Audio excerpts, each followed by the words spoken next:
Wednesday we had our LLC meeting, and instead of going over the book, we just decided to devote it to a time of prayer, and for the first half hour, and then the second half hour is basically just to learn, what are you guys doing in order to live stream, or are you pre-recording? And I suppose I should not have been so amazed at how many of the fellas had no plan, or they were trying things that weren't working. And so we spoke for almost an hour on just some things to do. And then I decided that would be a blessing to them is, well, that's before we got shut down, is to open our church up for anyone that wanted to do recording.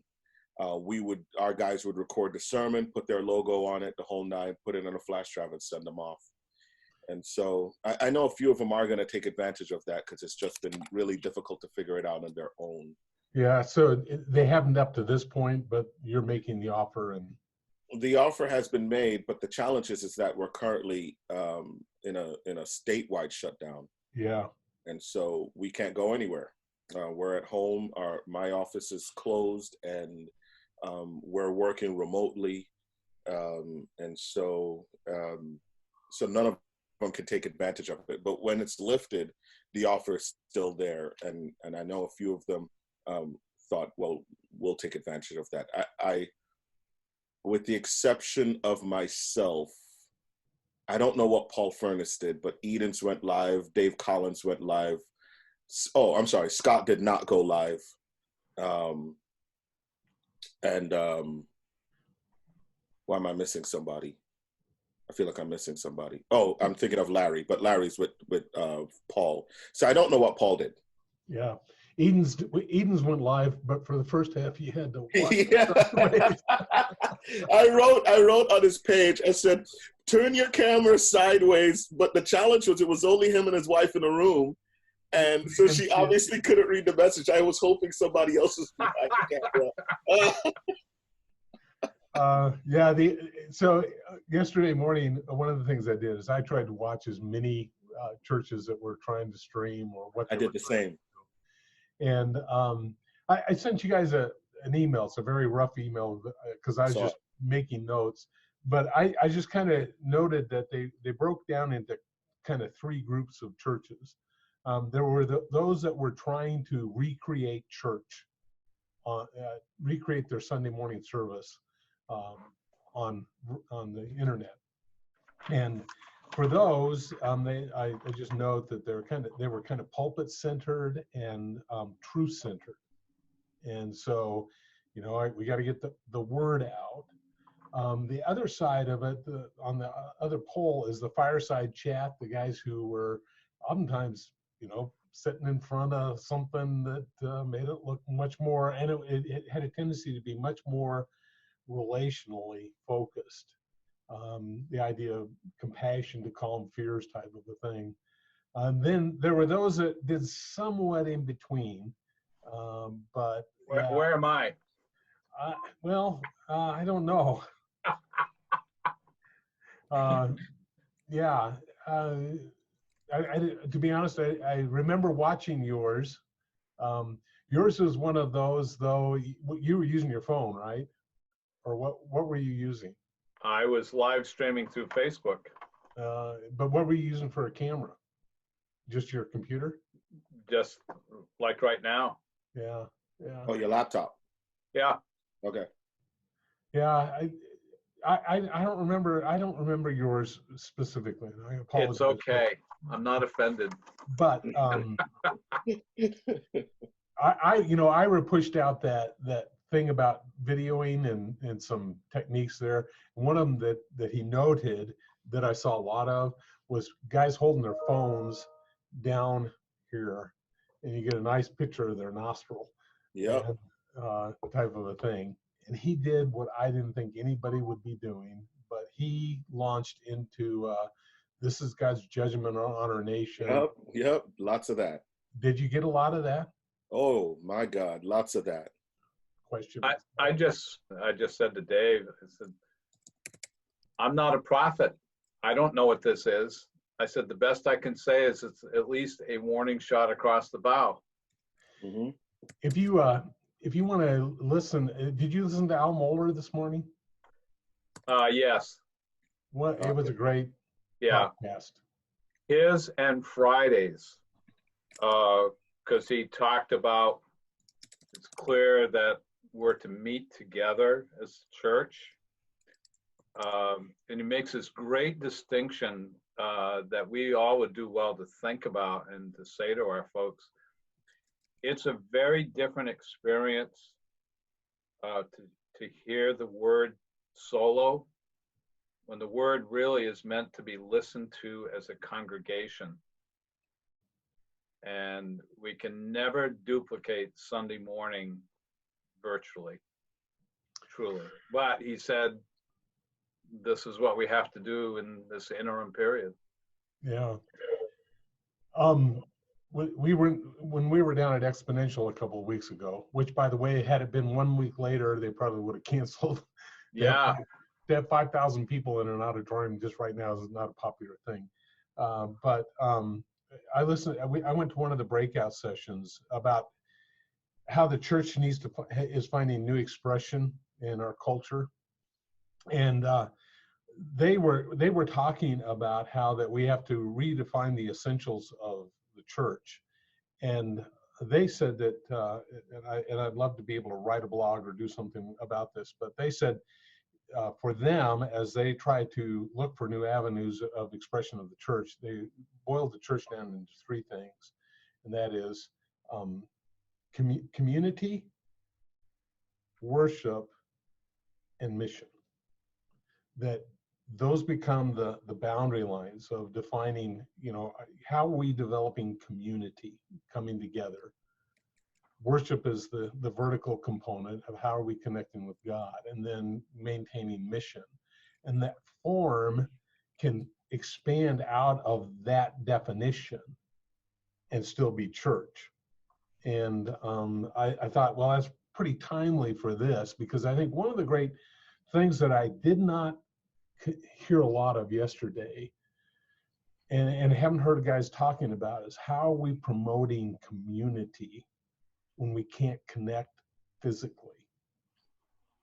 And Nehru, I don't know, have you thought through that at all? What are you doing in relationship to that?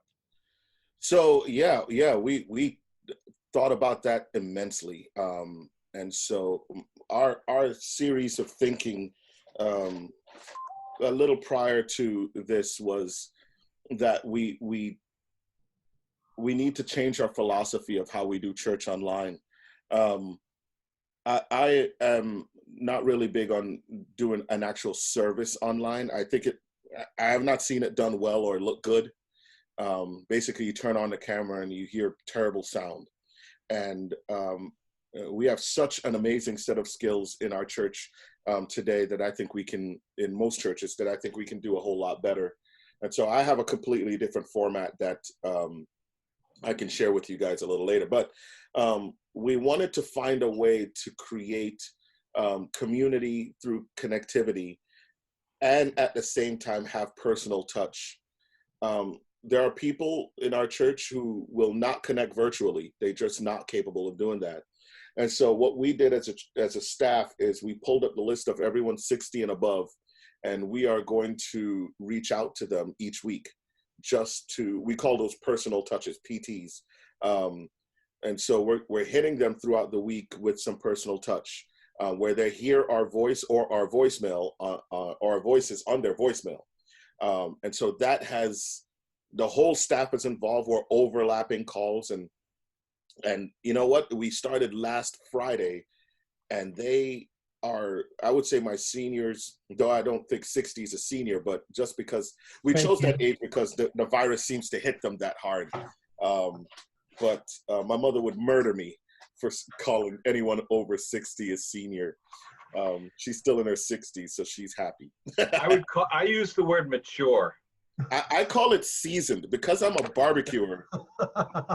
You can never over season meat, and so well seasoned is what I call them. And so that's a personal touch to create community. Any needs, we find out. And so on that phone call, for example, we call them, see how they're doing, but we must pray for them. That's a mandate that we decided to do as a staff and as a board. You don't get off the phone until you pray for them. Even if the prayer is short, doesn't matter. You want them to know they were prayed for.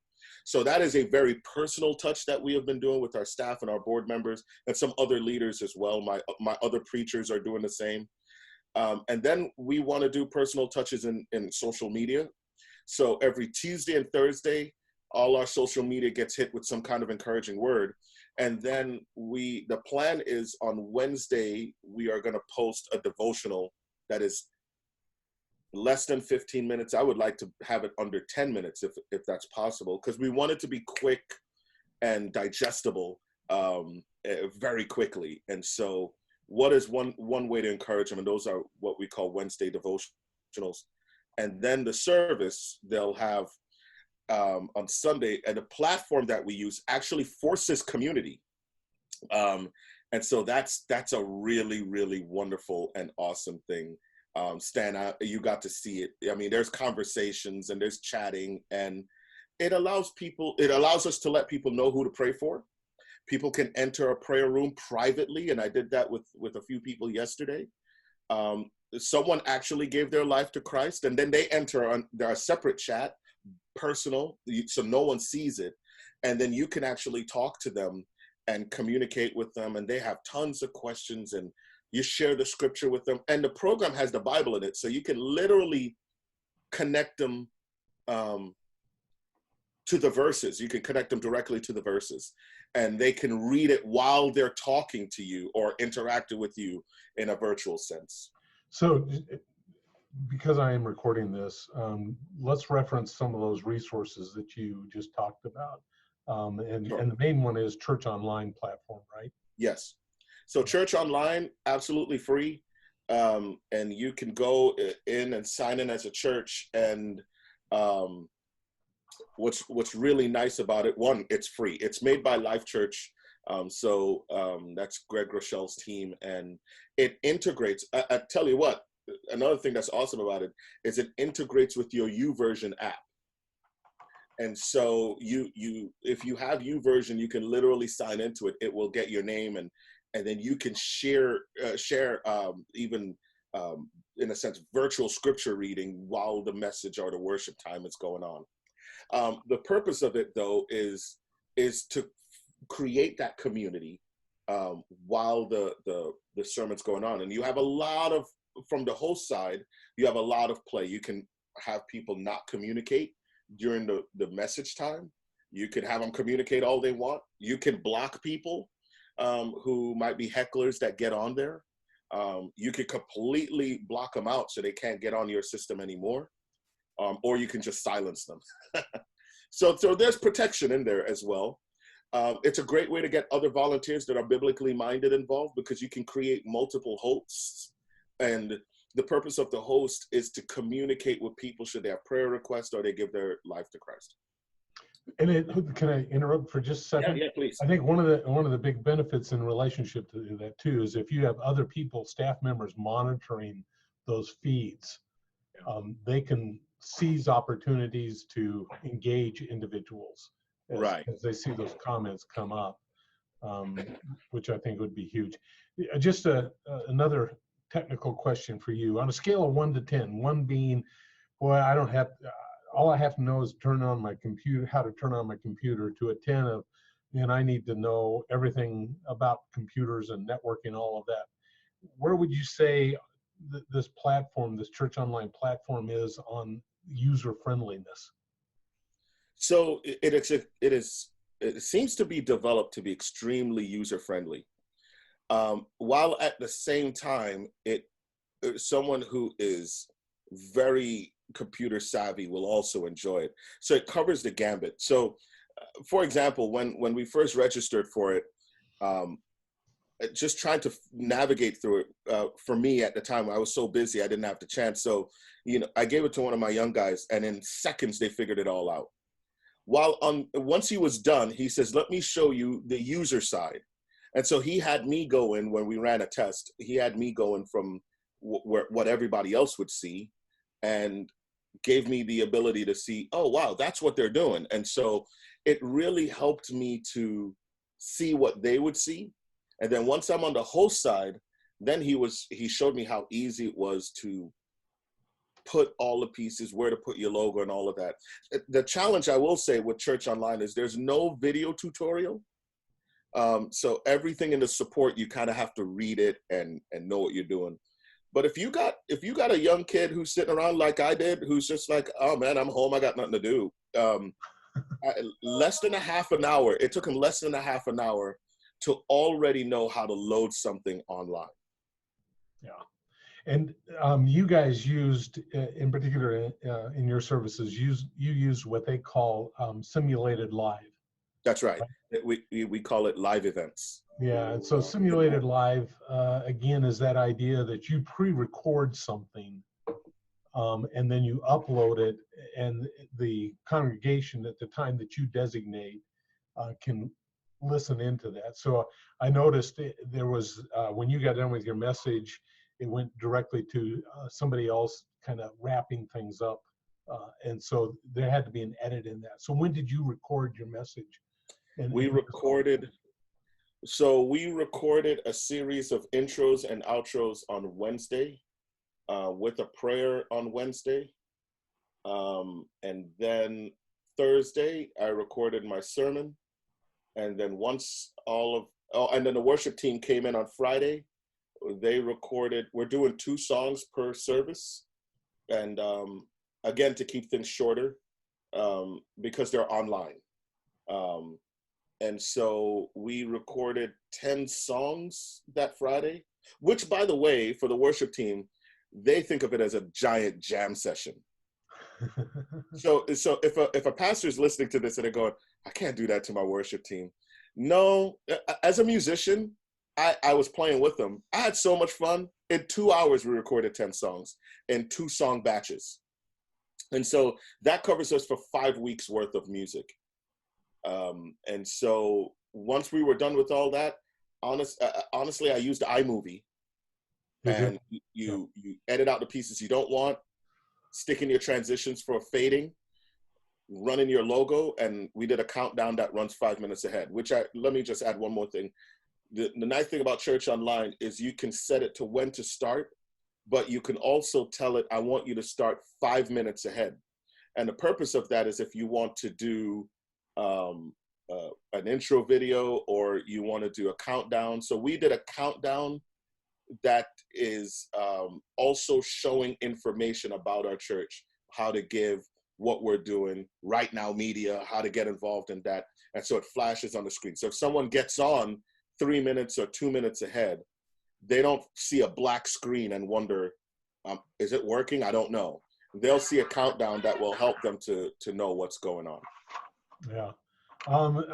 Yeah, a couple of things as you were talking about in relationship to that.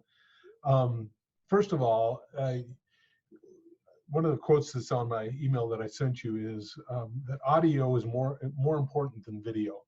Yes. Now, one of the big problems that I noted yesterday was that people are able to get an image up there, but the audio is either very distant sounding or just muffled and that sort of thing. And so for you did a great job, your team did a great job of bringing the audio quality up. We had one church that did their services, and they did it kind of out in their narthex area, and it's great for worship because the acoustics were just great for worship. When it came to the actual teaching time, it was terrible because it reverberated all around. So and then I found this website that just made that emphasis about audio being more important than the video in relationship to the streaming aspect of it. So that's correct. Never, ever sacrifice your audio for video. If you can't hear or understand what people are saying, they will cut you off. Yeah. we do it even in real life. When you go what and you can't hear what they're saying, you go, forget it. That online they'll do it and you won't even know. Church on, the other thing that I remembered as you were talking, Church Online, the platform, allows you to embed this in your website.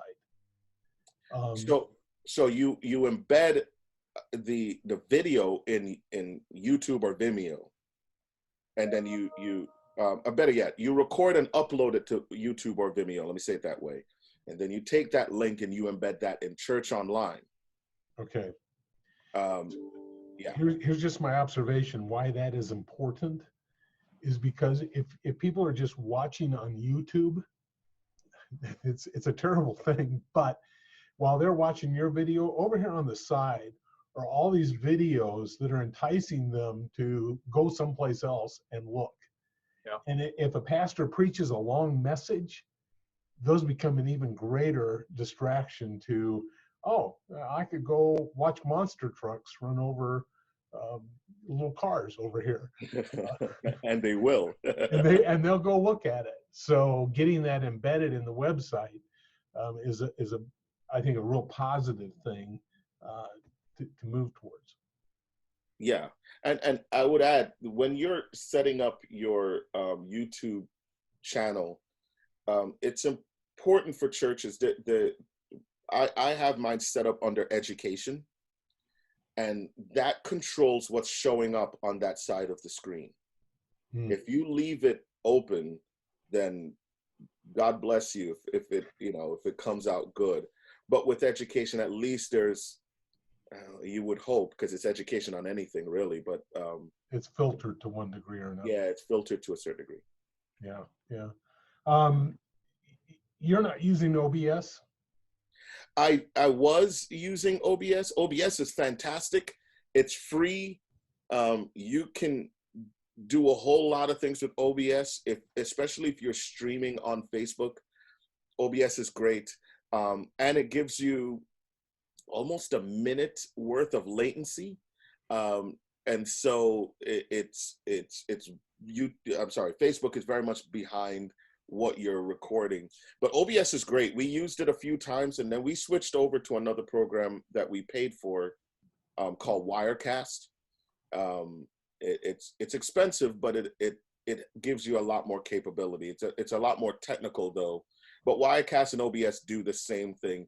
The real issue is making sure you don't have latency, so that you're not, saying hello. You get what I'm saying? Yeah. And the lips are moving, and then the words come later. But I'm a little bit confused though, because if you use an iMovie, you can have it upload to YouTube directly. And so why would you need OBS at that point? So I use iMovie for editing. OBS is not. It's only for streaming and recording. So you're not editing in it. So you're going to record in OBS, take that recording, bring it to iMovie for editing, and then upload it to YouTube. Okay. All right. Yeah. All right. Yeah, I understand that.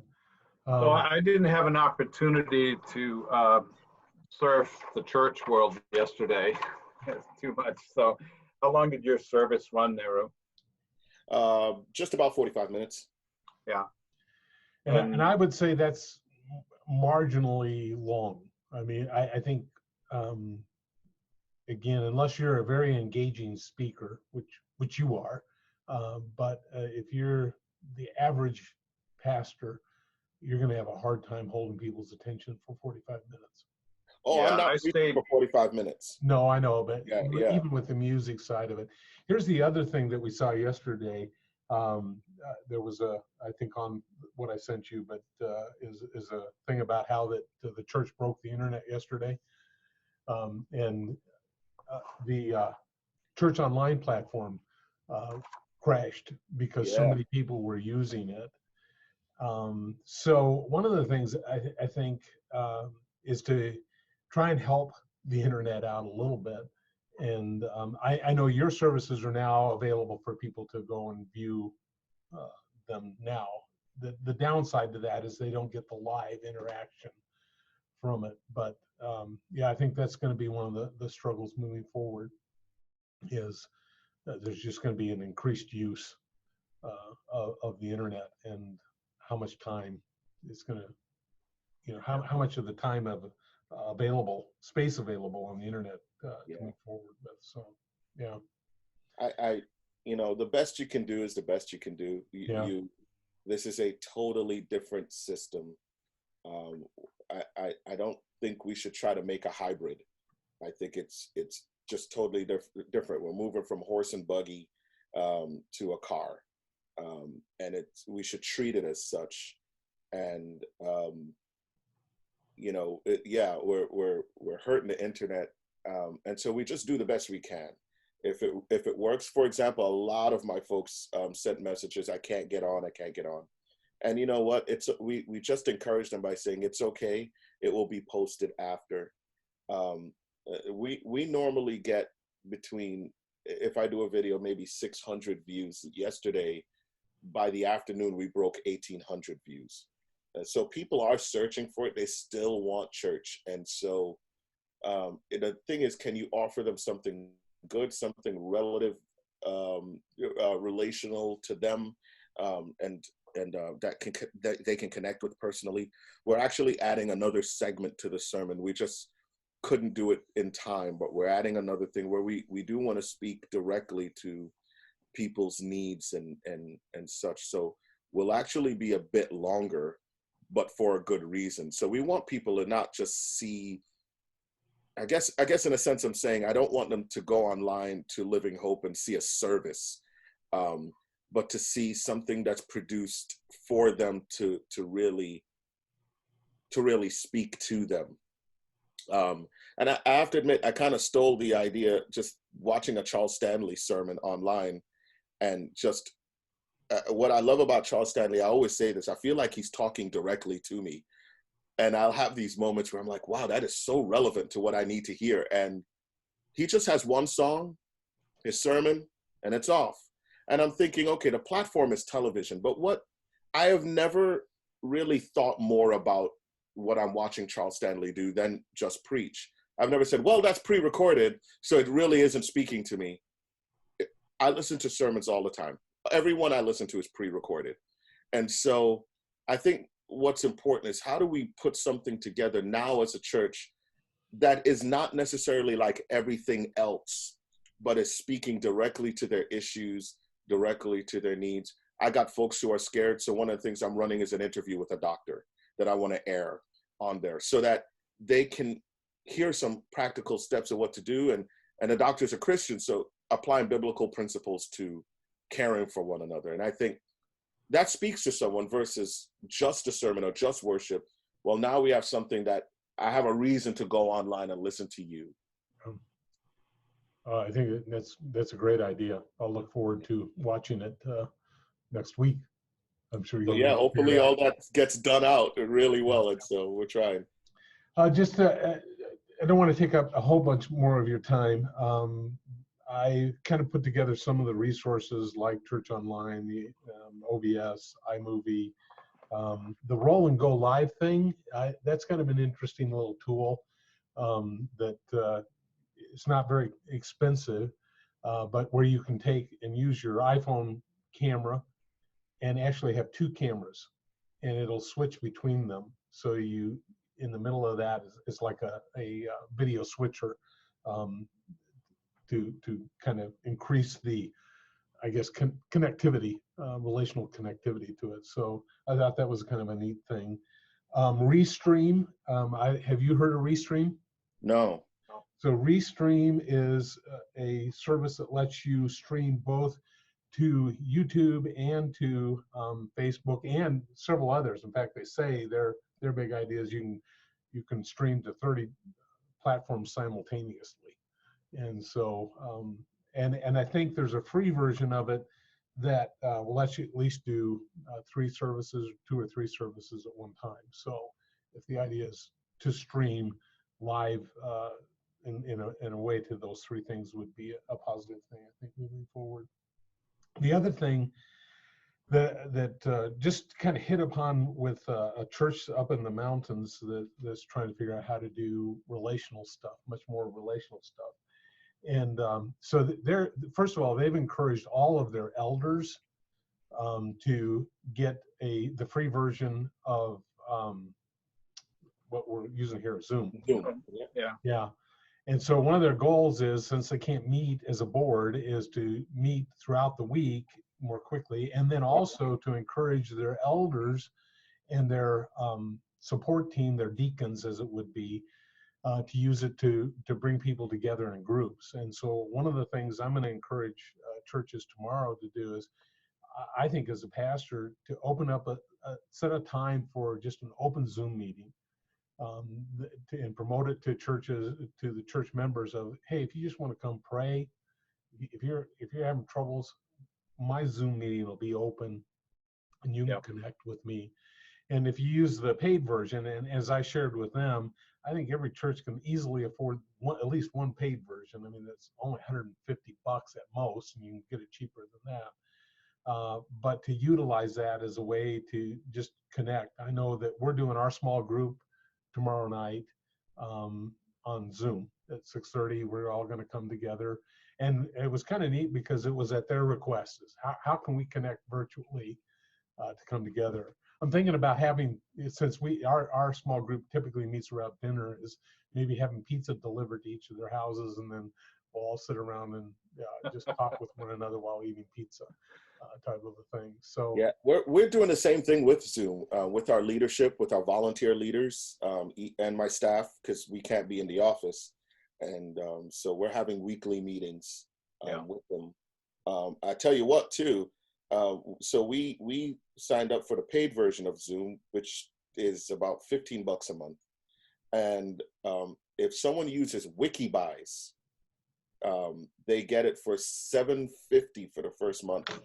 Hey. Oh, for the first month? Yeah. Yeah. So that cuts some cost. If someone thinks I just want to use it for a month, then it'll only cost them $7 and change. So WikiBuys is free. You register, it gives you codes. We used it. I think it was Happy 50 was the code, $7.50. Well, even if you don't, I mean, still relatively expensive. Most meetings now, 40 minutes, again, on the internet, a long time for video conferencing. And so, and this church's position was, well, even if we're in the midst of a meeting, when we know we're running up against 40 minutes, we just log off and log back on and keep going, type of a thing. So again, if cost is an issue, I think that's a viable plan to move forward. Any other ways that you're kind of promoting that idea of connection and support for your congregation? For the congregation, other than what I mentioned before, not really.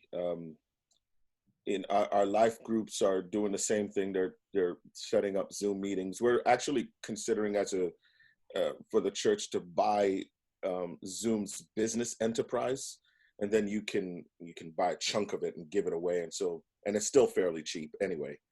And so that's what we're thinking. We have quite a bit of life groups, and the leaders are even willing to throw money into it, and so that's great too.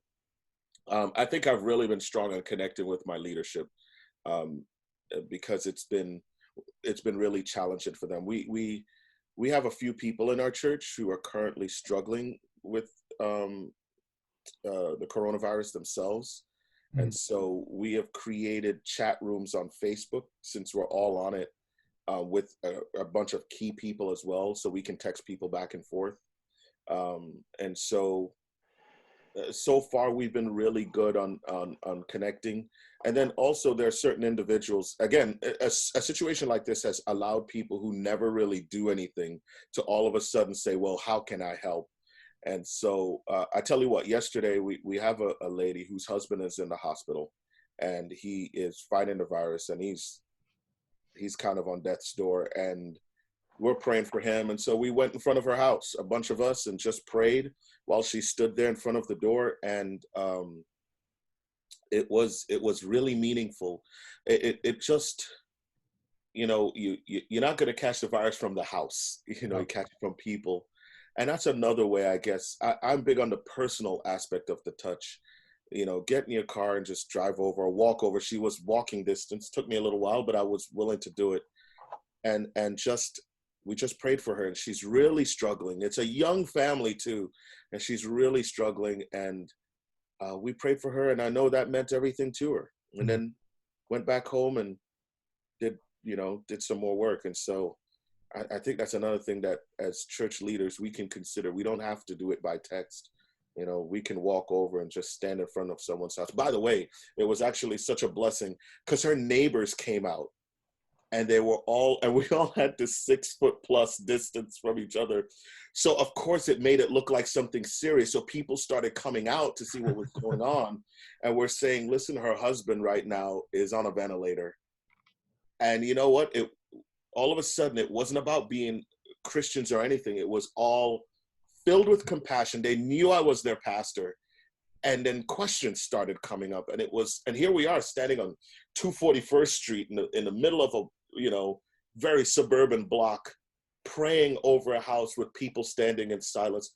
I can't tell you how much that matters. And I hope that pastors and leaders will think outside of the virtual zone and say, well, who can I get to that I could just even simply just mobilize some people, say, hey, we're going to pray in front of their house. Because every church is going to get hit by coronavirus. And so how do we deal with these people? How do we minister to them? We have another lady whose father died. She can't do a funeral. How do we minister to her? You get what I mean? What do you do? Oh, yeah. What do you do? And so those are the things that I think we're up against, in addition to the technology. Anyway, I'm rambling on, but I really appreciate this time and what you're doing and how well you're doing it.